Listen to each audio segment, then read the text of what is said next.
पंजाब में भी लोकसभा चुनाव की तैयारियां जोरों पर है। 1 जून को पंजाब में लोकसभा की 13 सीटों के लिए मत गिरेंगे। एक बार फिर से भारतीय जनता पार्टी और शिरोमणि अकाली दल के बीच होने वाले पॉसिबल गठबंधन को लेकर चर्चाओं का बाजार गर्म है। भारतीय जनता पार्टी के नेता दावा कर रहे हैं कि अकाली दल के साथ गठबंधन को लेकर बातचीत एक बार फिर से शुरू हो चुकी है, अंतिम दौर में है और उस पर फैसला 22 मार्च के बाद आ सकता है। आपको बता दें कि 22 मार्च को अकाली दल ने कोर कमेटी की बैठक आयोजित करने का फैसला किया है। इस बैठक में कई मुद्दे डिस्कस किए जाएंगे और इन मुद्दों में जिन पर चर्चा हो सकती है, सबसे बड़ा मुद्दा रहेगा भारतीय जनता पार्टी के साथ चुनावी गठबंधन। क्या अकाली दल को भारतीय जनता पार्टी के साथ चुनावी गठबंधन करना चाहिए? अगर करना चाहिए तो किन शर्तों पे करना चाहिए? इस तरह की चर्चाएं अकाली दल की कोर कमेटी की बैठक में हो सकती हैं। अब बात करते हैं कि आखिर भारतीय जनता पार्टी और अकाली दल के बीच में जो गठबंधन था वो क्यों टूटा और पिछले महीने ही बातचीत जब अंतिम दौर में पहुंच गई थी वो क्यों नहीं बन पाई और अब क्या हो सकता है, या फिर अकाली दल की कौन सी ऐसी मांगे हैं जिनको लेकर पेच फंसा हुआ है।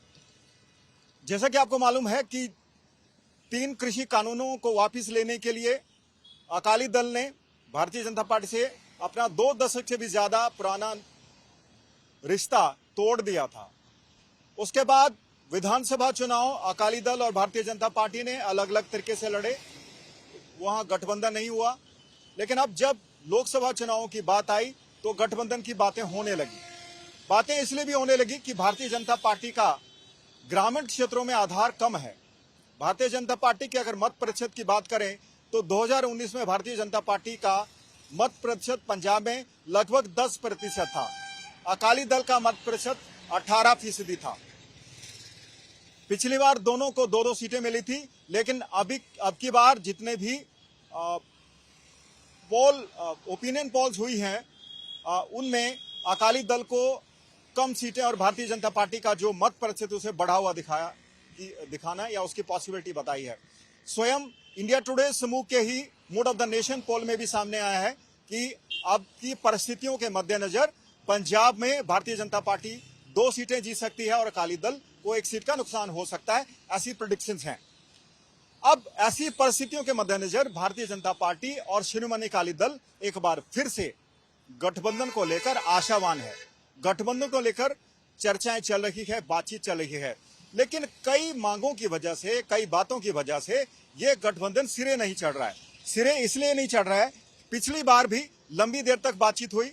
दरअसल अकाली दल भारतीय जनता पार्टी को 13 में से सिर्फ 2 सीटें देने पर सहमत हुआ था। अब की बार भारतीय जनता पार्टी ज्यादा सीटों की मांग कर रही है, क्योंकि इससे पहले भारतीय जनता पार्टी सिर्फ 2 सीटों पर चुनाव लड़ती थी। अब की बार भारतीय जनता पार्टी की तरफ से मांग की गई कि उसको 5 या 7 कम से कम सीटें दी जाए।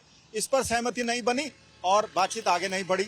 अब एक बार फिर से चर्चाओं का बाजार गर्म है और गठबंधन के लिए बातचीत आगे बढ़ रही है। अब की बार भी सीटों के बंटवारे को लेकर पेच फंस सकता है।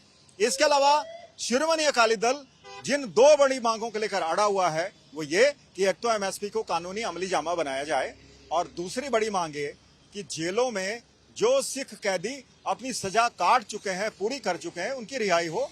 फिलहाल इस तरह की मांगे हैं अकाली दल की तरफ से उठाई जा रही हैं और इन्हीं पर तय किया जाएगा कि क्या गठबंधन होगा या फिर नहीं।